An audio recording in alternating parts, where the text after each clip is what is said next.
नमस्कार दोस्तों, मेरे चैनल पर आपका स्वागत है।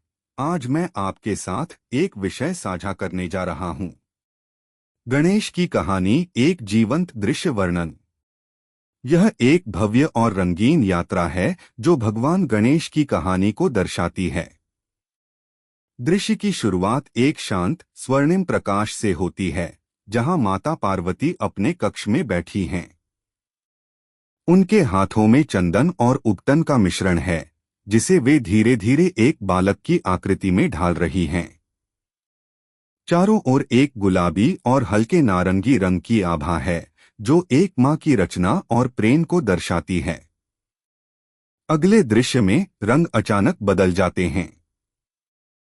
एक गहरा तूफानी लाल रंग आसमान को घेर लेता है। भगवान शिव क्रोध में बालक के सामने खड़े हैं। बिजली की चमक और लाल रंग के बीच बालक का सिर धड़ से अलग हो जाता है। यह दृश्य बेहद नाटकीय और भावुक है। फिर अचानक प्रकाश वापस आता है। एक दयालु नीलहरी रोशनी में एक विशाल हाथी का सिर अपनी सूंड उठाए उस धड़ से जुड़ जाता है।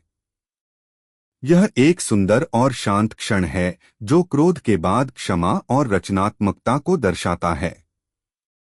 अब कहानी में एक नया रंग जुड़ता है। एक सुनहरी पीली चमक के साथ एक छोटा मूषक चूहा मैदान में भागता हुआ दिखाई देता है, लेकिन उसकी आंखों में अहंकार की चमक है। मूषक के सामने गणेश एक शांत और शक्तिशाली आकृति में प्रकट होते हैं। उनका मूषक को नियंत्रित करना एक सुंदर दृश्य है, जहां बुद्धि और विनम्रता अहंकार पर विजय प्राप्त करती है। इसके बाद दृश्य एक भव्य उत्सव में बदल जाता है। हर जगह जीवंत रंग हैं, घरों पर रोशनी की मालाएं, रंगोली के चमकीले पैटर्न और फूलों की महक। परिवार एकजुट होकर गणेश की मूर्ति की स्थापना करते हैं। ढोलनगाड़ों की गूंज और भक्तों के चेहरों पर खुशी चारों ओर एक सकारात्मक ऊर्जा का संचार करती है। अगले 10 दिन यह उत्सव और भी गहरा हो जाता है। मोदक और मिठाइयों की खुशबू हवा में घुल जाती है। शाम को लालटेन और दीपों की रोशनी में भक्त आरती करते हैं। उनके चेहरे पर भक्ति का भाव है और उनके हाथों में जलती हुई ज्योत एक सुंदर दृश्य बनाती है। हर दिन व्रत कथाएं सुनाई जाती हैं और हर कोई नाच गाकर अपनी खुशी व्यक्त करता है। अंत में विसर्जन का दृश्य आता है। यह एक भावनात्मक लेकिन उत्सवपूर्ण क्षण है। गणेश की मूर्ति को फूलों से सजाकर एक जुलूस के साथ विसर्जन स्थल पर ले जाया जाता है।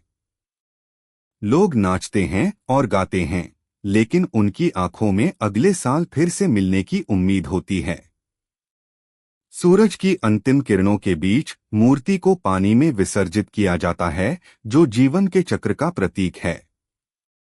भक्त हाथ जोड़कर गणपति बप्पा मोरया, पुढच्या वर्षी लवकरया, हे गणपति अगले वर्ष जल्दी आना कहते हैं, और यह यात्रा एक भावनात्मक नोट पर समाप्त होती है, जिसमें विदाई और आशा दोनों शामिल हैं। देखने और सुनने के लिए धन्यवाद। अगली वीडियो में जल्द ही मिलते हैं। Bye bye.